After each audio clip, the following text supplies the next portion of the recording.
The biometric signal we were studying was called Galvanic Skin Response, or GSR. And what it measures is how much you sweat. The idea being that the more stressed you are, the more you sweat. Now, traditionally, GSR was used in polygraph machines to measure when you're lying, because when you lie, your stress goes up a little bit. But we asked a different question about GSR.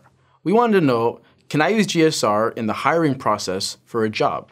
Or more specifically, can I predict who's going to choke under pressure in a job using GSR? So to answer this question, we did a simple experiment. We had subjects come in and do math problems while we measured their GSR. Now, first we did the math problems in a low-stress round where there was no real time constraints, no pressure being put on the subjects, just answer the math problems at your leisure. Then we had them answer the same kinds of math problems, but now in a high-stress round where the questions were timed and there's a monetary reward if you got the problem right. Now, what we found was that your performance in the low-stress round didn't predict anything about your performance in the high-stress round. However, the GSR in the low-stress round actually let me predict who choked in the high-stress round.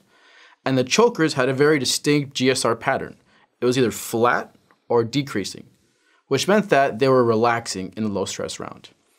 So probably what happened was that these people were not getting mentally focused in the low-stress round.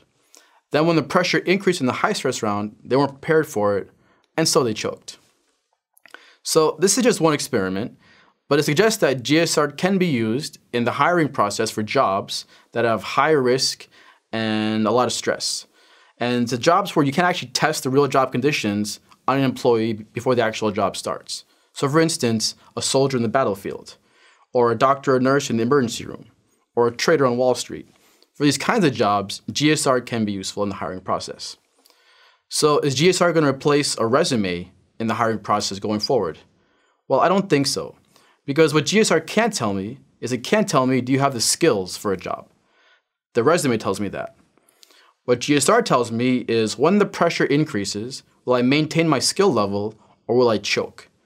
And for a lot of jobs, it's important to weed out the chokers. And you can do that with GSR.